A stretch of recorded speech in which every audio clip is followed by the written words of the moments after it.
Local history. Local culture. Local events. Your community. This is the Joe Kelly Show. And welcome to the show, everybody. Thanks for joining us. Our guest is Rob Maciol.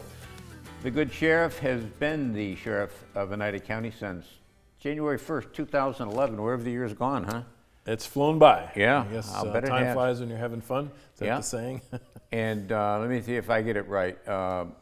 Mayor of New York Mills, School Board, New York Mills, Whitesboro PD. For the most of my career, yeah. I did some time at New York Mills PD, some time at the town of Whitestown PD. A vast majority of my law enforcement career was with Whitesboro PD, and then to the sheriff's office. Let's go to Rome. Tornado up there. How long was it before the first Oneida County Sheriff's deputy was on the scene? Oh, it wasn't long at all. Actually, when the storm was approaching the area, obviously we were all well aware of the various alerts and whatnot. When the actual storm was hitting Rome, I was actually in my office in the jail, watching out through the windows. Obviously, we have some precautions that we take when there are severe storm warnings inside the correctional facility. And I was actually on the phone with my wife because we live in the northern part of the county, just in the town of Steuben. They were getting hit really bad with some intense storms. But as soon as everything was over, obviously we knew that a tornado had set down in Rome. Immediately I was on the phone. County Executive Pacenti and I were on the phone together. We met out in Rome, got out there obviously first responders in the city of Rome were the first on the scene. Their police, their fire, their DPW. We probably had our personnel on the scene within just a few minutes after that. And that evening, before the sun went down, the mayor and I, the county executive, and Senator Griffo, we drove into the worst part of where the storm was, got out, we walked with, checking on people along with, obviously first responders that had already been there for a few minutes, but we were just assessing the damage. And, I've seen a lot of storms. I've been, a police officer for 35 years. I've never seen devastation like I saw that day. Just incredible. The damage to buildings and trees and, but it was really neat to see the community, though. The neighbors were all out helping each other. One of the businesses, Jay's Pizzeria, their big Jay's Pizzeria, he had probably 15 people on the roof of his building trying to salvage what little they had left. And the one thing that stood out, it was really, really bizarre, walking down the street, and there were several cars parked along the curb, and the tires on the roadside of these cars that were parked in a line, about a half a dozen of them, not the curb side of the tires, but the roadside, front and rear tires on all these cars were flat. But the curb side were all okay. And I did some inquiring, and apparently the intense pressure actually would cause the seals to pop on the tires. So Yeah. I've Isn't never, that something? ever seen anything like that before. I always tell guests, turn off your phone. There you go. And That mine's happens, on. though. The thing about tornadoes, I don't have as much experience as you do, but how selective that is. You can go down one street and see mass devastation. You go 2 streets over, you see nothing. Literally on some of the streets, you would see it on one half of the street and not the other, one Yeah. side and not the other. So incredible. I saw video footage just recently of the EF1 that touched down in Buffalo, and the same thing. You could actually, there were some very high altitude cameras that were up in the city of Buffalo, so they really got that tornado captured, and you saw how it just went down, did devastation, and then went up and it was gone. Just incredible. When you mentioned, Sheriff, there's precautions you have to take at a jail. You got people locked up. They can't defend themselves or against the storm. Sure, they can't. that, and we have to make preparations, God forbid, part of the building was damaged or breached or something. So obviously, yeah, because we have inmates in our custody that can't leave freely. So But again, luckily, we didn't see the devastation that the other areas, other parts of the county did. What precautions do you take if a tornado had hit there? I mean, what do you do with those? Well, obviously, people are locked in. Jails are constructed a little bit differently than other facilities. I mean, windows in the jail are not going to blow out. They're extremely thick. I mean, I'm talking thick. And that's why we complain on some nice, cool summer days or fall days. We can't open our windows because we're inside a jail. Yeah. But obviously, the construction is made much, much stronger than your average building for various reasons. So hopefully, we never have to deal with that. Mm-hmm. But obviously, you'd have to have some. You'd have to do some relatively quick moving to make changes. Yeah. The one of the things that surprised me, I was watching the coverage of the congressional committee talking to Secret Service about the shooting in Butler, Pennsylvania, involving the former president. And it came out that you had Secret Service, you had local law enforcement, but they weren't able to talk to one another on the same frequency. That just kind of surprised me. It is frustrating. You would think because that was one of the biggest issues in the after action review or after review of like 9/11, that law enforcement and first responders couldn't communicate with one another. There have been incredible improvements made in technology and radio systems since 2011, but there's still areas where we need to do improvements, and unfortunately that is one of them. Since I've been the sheriff, we've had presidential visits from President Obama, then we had candidate Donald Trump, then we had President Donald Trump. So we've done 3 high-level visits in my time as the sheriff so far. We meet with Secret Service days ahead of time. In some cases, initial meetings are weeks ahead of time. There's pre-meetings and obviously there's functions law enforcement does prior to the president's arrival. But one of the things we want to be able to do is always communicate. So even though if there is a situation where my staff can't communicate with their staff, we're going to have one of each other's staff present so that you have someone who can actually mediate. So we didn't have that issue. I mean, I think there were definitely some failings in Pennsylvania as to how that happened, and I'm sure they'll figure out why and make sure that never happens again. But the 3 visits we've had, high-level visits, have all been very successful, and that was not a problem for us. We've only got 30 seconds before the break, but during the tornado in Rome, how the state police were there? Yes. Rome Police, United County Sheriffs, others. How did you all communicate? We have, as far as law enforcement goes, we have here locally in the county, we have a fine radio system. We can go, it's a statewide system that obviously we can communicate with all levels of first responders in that area. We have special channels we can go to so we're not interfering with other everyday stuff that's happening outside of the city. So communication was not an issue for us that day. Good. United County Sheriff Robert Maciol is our guest. We got more to talk about. Short break. Right back.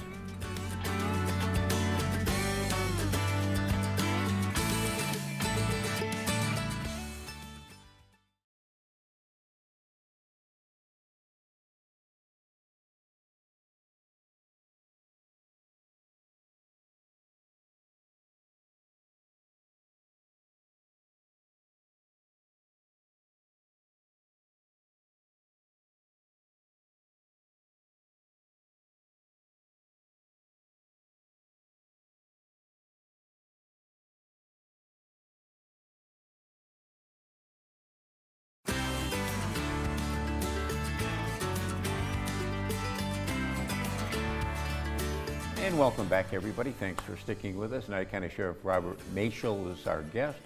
We've been talking about Rome, but we're going to talk about a variety of other things, including, I was looking at your website the other day, and on there, the leading thing on your website is about a scam. You're warning people in United County about a scam? We recently had a scam in which people in the county were receiving phone calls from individuals identifying themselves as members of the United County Sheriff's Office. Unfortunately, they were using actual names of employees of the Sheriff's Office. Now, that's easy to obtain because we are on the web, we are out there. I mean, obviously, the name they were using was a high-ranking member in the sheriff's office whose bio and everything is on the website. So we're assuming that's where it came from. But they were trying to, convince people that they owed money, and if they didn't pay the money, they were going to have to deal with the sheriff's office, and there'd be an arrest for them, an arrest warrant for them. So luckily, no one actually made, the step of providing funding, but a couple of them came really close. They were ready to get bank account numbers, credit card numbers, because they didn't want any issues with law enforcement. We immediately, once we found this out, we pushed it out to the media that if you do get a call from someone identifying themselves from the sheriff's office, demanding that you give them your bank routing information, checking account routing information or credit card information over the phone, we are never going to do that. But unfortunately, there are people out there who prey on people all the time, and this was a clever way. I mean, identify themselves as a local agency, actually use names of people who work at that agency with the hopes of getting someone to fall for it. They make literally, if these scammers make 200 calls that day, if they succeed in one or two people, then they're happy because they've made themselves some money. So people really got to be aware of that. Boy, the technology that we have in the world actually the number that they were calling from was showing up as, it just said sheriff's office. Really? But there are apps that people can get on their phones to falsely show where the calls are originating from. Yeah. So it's technology is a good thing, but it's also a bad thing in many areas.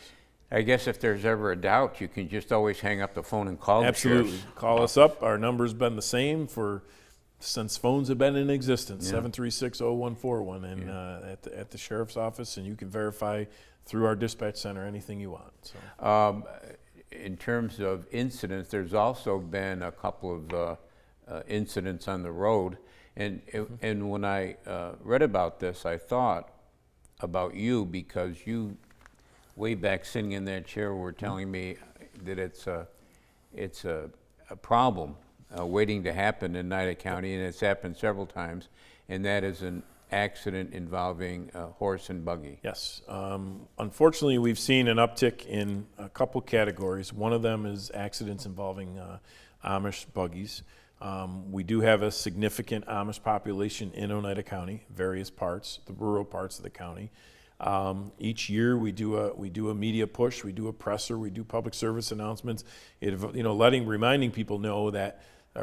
people that Amish are on the streets and on our rural roads in the county, along with slow-moving farm equipment. People have to really pay attention. The Amish buggies are 100% allowed to be on the roadways with us. Yes, they have some responsibilities. The law, unfortunately, is pretty weak, but it says that they need either the slow-moving triangle, the red triangle, or they need 72 inches of reflective tape around the back of their buggy with a lit lantern. Well, even if they had all three of those, it's still not enough. But again, they're complying with the law, but the law isn't strong enough. On the flip side, motorists have a responsibility to pay attention, to not be, the two major causes of why we're seeing so many accidents, speeding and distracted driving, whether it's looking at a cell phone, looking at that fancy screen on your dashboard of your car that does everything under the sun for you. But both incidents, one in the town of Deerfield that the sheriff's office handled, and then one recently on Route 26 in the town of Ava that the state police handled. Both serious injuries to the occupants of the buggies. One of the horses died in one of the accidents. Both times the Amish, one was an Amish buggy, completely destroyed. The other was an Amish, it's a piece of haying equipment, a hay loader. It's basically a long ramp that picks up the loose hay and dumps it onto a flat hay wagon, completely destroyed. The vehicle involved in that accident actually rolled over, ended up on its roof. The accident in Deerfield, the horse died at the scene. Just tragedy all the way around, and both times, if the operators of the vehicles just slowed down and weren't distracted, the accidents could have been very easily prevented. You don't make laws, you enforce laws, but Correct. if you made laws, what would you do with the Amish buggies? Well, I think they need to have more lighting on them. Some of the communities, like where I live in Antonis-Steuben, they have their group is more proactive, and you know they in the evening hours they have blinking lights that are going. They have a headlight on the front, so they take that extra step. It depends on the group, because we have various groups in Oneida County that are overseen by bishops. We meet with the bishops regularly, trying to explain to them the importance of things. Some of their beliefs are much more conservative than some of the other groups, and you know, whether some feel that the color of the triangle goes against some of their religious beliefs. A lot of them feel that if it's your time for something to happen to you, then it's your time. You're not going to be able to prevent that. But we try to educate them about their safety, their family's safety, and also if someone's operating a vehicle, doesn't do anything wrong, but gets into a collision where an Amish person gets killed, that person's going to have to live with that for the rest of their life too. So there's responsibility on both sides of this, but I do know for a fact that folks really need to slow down and focus on their driving, not worry about the other, you know, whether it be their handheld phone or the computer in their car. They really got to pay attention to what's on the road. Do you do, speaking of slowing down, does the sheriff's office do pushes? I know every now and then you'll hear about the state police. They're doing a push on cell phones. They're doing a push on seatbelts. They're whatever. Yep. Do you do that? We do those occasionally. I mean, we try to, you know, do traffic enforcement year round. But we also have times where, whether it's a seatbelt initiative, a speeding initiative, a work zone initiative, and we just did one of those on Route 12 in Barneville. Our deputies will team up with the New York State Department of Transportation. It's called Operation Hard Hat, where they'll run radar in construction zones. We were only in Barneville on Route 12 northbound. They were doing a job there in a dangerous spot. We were only there for a very short time, and we wrote 29 tickets for people. Look, at the end of the day, I mean, we don't want to write tickets to people, but that is part of our job, and we have to do enforcement because you know, some people just aren't getting it, you know, and the last thing we want to do is ruin someone's day. But enforcing the laws also is a huge part of what we do. Education is also a huge part of what we do. But like I said, people really need to take a moment, slow down, focus on what they're doing. Road rage is another thing we deal with almost daily. We need a little more kindness in the world, and I think we'd be in a much better place. I know you had a meeting up at Turning Stone, I think, Yes. of the New York State Sheriff's Association. When we come back, we'll talk a little Sure. bit about what was going on there at that meeting. Short break, right back.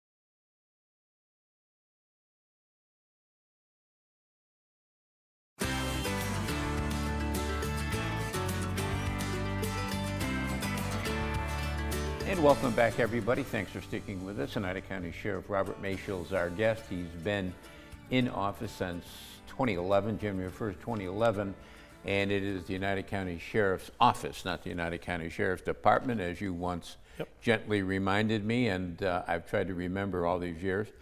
And it's an office, not a department, because it is an elected office. You're correct. not beholding, so to speak, to the county executive. You're a separate entity entirely. I answer to the people of Oneida County. Yeah. And it is the oldest.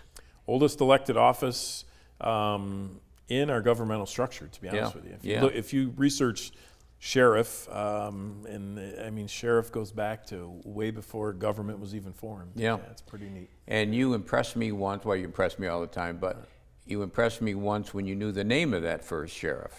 Yes, Colbrath was the first sheriff of Oneida County. He was actually sheriff of Oneida and Herkimer County. So we joke around a lot that even back in 1798 we were practicing consolidation. And, Speaking of sheriffs, the New York State Sheriff's Association just met up at Turning Stone for is this an annual? So we have two conferences a year. We do a winter conference in Albany. It's always at the same location. We focus a lot on legislative stuff in our winter conference. Then we have a summer conference once a year, and we travel around the state, typically to resort areas in different parts of the state where people typically hold conventions, Lake Placid, Old Forge, Saratoga, Yeah. Clayton, Alexandria Bay, things like that. But I wanted to get the opportunity to host a conference here in Oneida County. So we've been having not we, because I haven't been around that long, but the Sheriff's Association has been having summer conferences for 90 years. This is the first time in 90 years that we've held a conference here in Oneida County. So number one, I was very proud of that. We chose Turning Stone as the place to hold it. They did an awesome job, just a great resort. So the way our summer conferences work, we do meetings and trainings in the first half of the day. Second half of the day is it's team building, stuff like that. We do activities. Sheriffs are encouraged to bring their families if they can. So out of the 57, because there's 62 counties in New York, there are 57 sheriffs because the 5 boroughs in New York City have 1 sheriff. So that's where the 57 comes from. So out of the 57 sheriffs, I think we had about 39 of them at our conference. So a decent amount from all over the state converged on Turning Stone. Held our conference there 2 weeks ago. The food was just fabulous.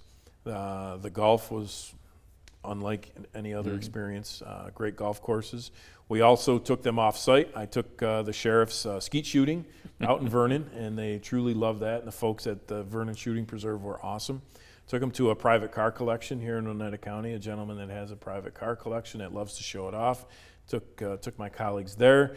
We even made a stop, pulled up with a big bus of sheriffs at a local ice cream shop, Bonomo's in Kirkland, and had some ice cream. So at the end of the day, my colleagues left here after 4 days in Oneida County, and they just said, wow, you got an amazing place here. And we did a lot of different activities, had a lot of trainings. We discussed the typical issues, recruitment, retention, bail reform, the various laws changing in New York. But I was just extremely proud to host my colleagues here in our home county. Are you still an officer? I'm on the executive committee. Yeah, I worked my way up through the ranks. I held the office of president back in 2019, and as a former president, you can have the option to run each year for the executive committee. And I chose that because I want to stay active. I mean, it's a great group. We have a significant amount of lobbying power in Albany with our elected officials. Both sides of the aisle highly respect the office of sheriff, and we are trying our best to make some changes to get us back on track. The other day, I was in a parking lot, and a car pulled up to me, next to me, and the windows were tinted so dark that you could not see in there. And sometimes, with tinted glass, you look this way and you look that way, and then you catch the sun and you can see inside. You could not see inside this car. What's the rule on that? So the law in New York State for non-emergency vehicles, because emergency vehicles obviously have different requirements, but non-emergency vehicles, so your everyday vehicle, 70% of the light has to be passing through the front windshield and the side front windows, which means you can only block 30% of the sunlight. The rear window or the back windows can be dark as long as you have 2 rear view mirrors on your car, or side view mirrors, I should say, and a rear view mirror. But yeah, it's a concern for law enforcement, not knowing what you're stopping. You can't see what's behind that tinted window. The thing we do run into occasionally are cars from out of state. Different states have different requirements. But that is a section of law that from time to time is obviously enforced when need be. Isn't there a device that you use? There is. It's a meter that slides over the glass, and it measures the amount of sunlight that passes through. And like I said, so if you get your car tinted, you have to allow 70% of the light to pass through the tint. This time of year, boats are on the lakes, White Lake. I forget what other ones. So we patrol Otter, White, Cayuta, half of Herkimer, or half of Hinckley Lake, and the other half is Herkimer County, Delta Lake, and Oneida Lake. Obviously, Oneida is our largest, our busiest. That's where we focus a lot of attention on. Delta's probably the next in line as far as busy.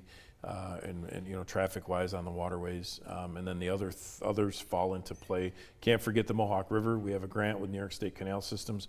We patrol both the canal itself and the trails along the sides. How many boats do you have? We have a fleet of, I think we have 5 boats, 2 jet skis. We keep our boats docked permanently in the summer at Oneida and Delta. The other lakes, we have boats that we could trailer as necessary. Again, we want people to have a good time, but we are continuously seeing folks taking families out, and they don't have enough life jackets for everybody. People not having their boats properly inspected and running properly. So if you're going to go on the water, because we have beautiful waterways, make sure your boat's working well. Make sure you have a cell phone or some way to communicate. Make sure you have a life jacket for everybody on that boat. Only the children are mandated to wear them, but you need to have one by law for every occupant on that boat. And you also have to have a throwable device. So if someone does go overboard, you could throw a personal, a life preserver to them. We've only got 30 seconds, but boating and going out and having a beer while on the boat is kind of a normal thing. That's a normal thing, but it's a no-no. You can't operate that vessel while intoxicated. We have zero tolerance for that because, again, we want everyone to enjoy the summer. We have some great waterways, some great communities to be in. We just want people to enjoy the fun. Come back sooner rather than later. Anytime. Okay, Anytime. good. Thank you Always very good to much. see you. That's going to do it for us this week, but we'll be back next week. We'll do it all again. Don't forget cnyhomepage.com. There's a lot of good stuff there. Until next time, take care of yourself, everybody.